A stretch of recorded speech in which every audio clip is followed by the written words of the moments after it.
हम सबके महबूब नेता इस गांव में प्रथम नागरिक माननीय APJ अब्दुल कलाम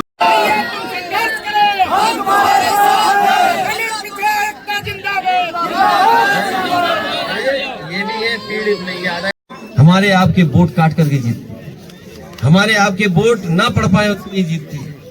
इसलिए आपसे हम जहां और बातें कहने आए हैं, ये भी कहने आए अपने कार्यकर्ता नेताओं से कि आप नेता तभी होगे जब अपने बूथ पर हमारी पार्टी को जिताओगे, हमारी पार्टी की मदद करोगे बूथ पर तो बड़े नेता हो।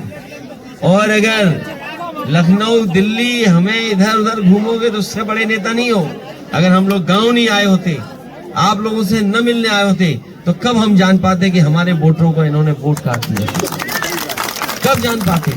ये तो हम अपने कार्यकर्ताओं को बधाई देंगे जिनके प्रयास और मेहनत की वजह से ये इन्होंने ढूंढ करके निकाला है। ये बहुत बढ़िया तमाचा है चुनाव आयोग के चेहरे पर कि चुनाव आयोग जो ये कहता है कि हम वोट पड़वाएंगे, ज्यादा वोट पड़वाएंगे, जब चुनाव आयोग ही नहीं कार्रवाई करता किसी अधिकारी के खिलाफ तो वोट कहां से पड़ेंगे। इसलिए हम आपको भरोसा दिलाते हैं कि हमारे गरीब, आप लोग पीछे मत हटना। ये बहुत बड़ी मदद होगी देश की, हमारी मदद तो होगी, लेकिन ये देश और लोकतंत्र की बड़ी मदद होगी कि ऐसे अधिकारी जो कभी कलम से हमारे भविष्य से खिलवाड़ करते हैं, उन्हें सजा दिलाने के लिए एक डिलीट वोट ही बहुत है। अगर एक वोट भी हम लोग इनके हिसाब किताब में ठीक कर ले गए तो आरओ हमारे और आपके पीछे घूमेगा। लोग जो गरीब हैं, गांव में रह रहे हैं, उनका जीवन स्तर कैसे बेहतर हो, उसके लिए हम लोग लगातार काम कर रहे थे, लेकिन ये सरकार के लोगों ने सब काम रोक दिए और आपको केवल राशन से गुलाम बनाना चाहते हैं।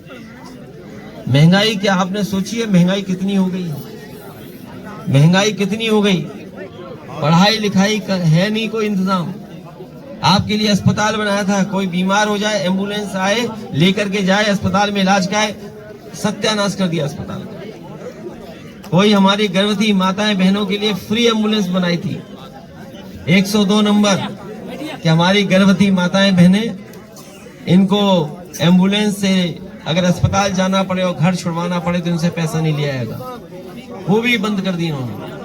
पुलिस लूट मचा रही है, पुलिस थाने वाली लूट मचा रही है, क्योंकि इतना गरीबों को परेशान कर रहे हैं, पैसा वसूल रहे हैं और अन्याय की आप कल्पना नहीं कर सकते हैं।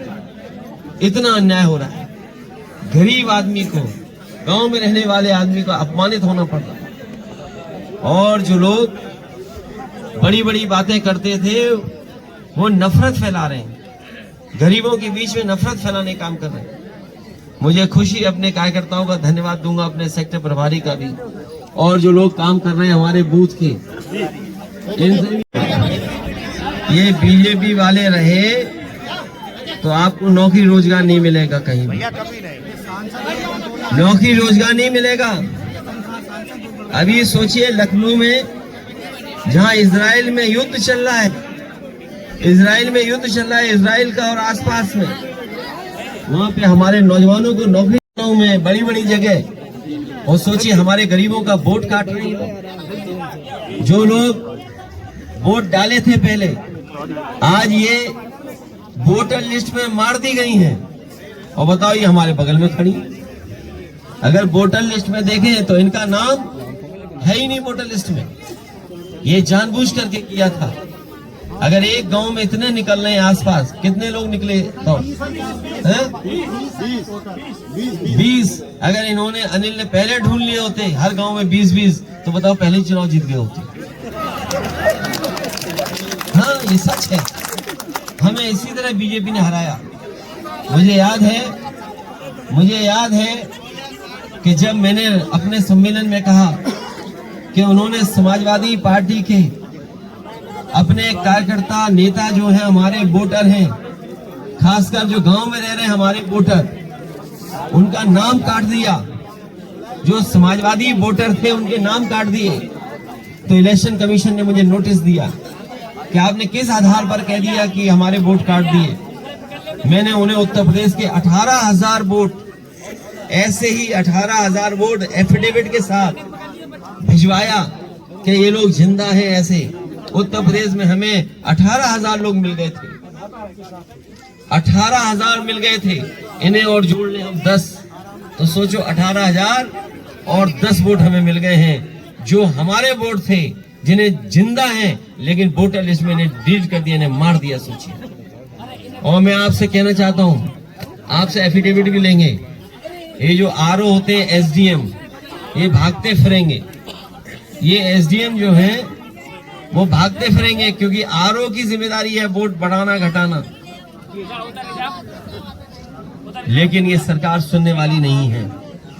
हम लोग लड़ेंगे और ऐसे अधिकारी जिन्होंने इनके जिंदा होने पर वोट काट दिए, उनके खिलाफ कार्रवाई करा करके उन्हें सजा दिलाने का काम करेंगे। और मैं आज कहते जा रहा हूं, अगर ये हमारे गरीब नहीं झुकेंगे, इन्हें आएंगे मनाएंगे आके, वो लोग पुलिस से भी डराएंगे धमकाएंगे, लेकिन हम अपने कार्यकर्ताओं से कहेंगे अगर नहीं झुकोगे तो वो आईएएस झुक जाएगा। आप झुक जाओगे तो आईएएस नहीं झुकेगा। आप नहीं झुके तो आईएएस को झुकना पड़ेगा और आपसे और हमसे माफी मांगनी पड़ेगी। और जब कार्रवाई करेंगे तो उन्हें नौकरी खतरे में हो जाएगी उनकी।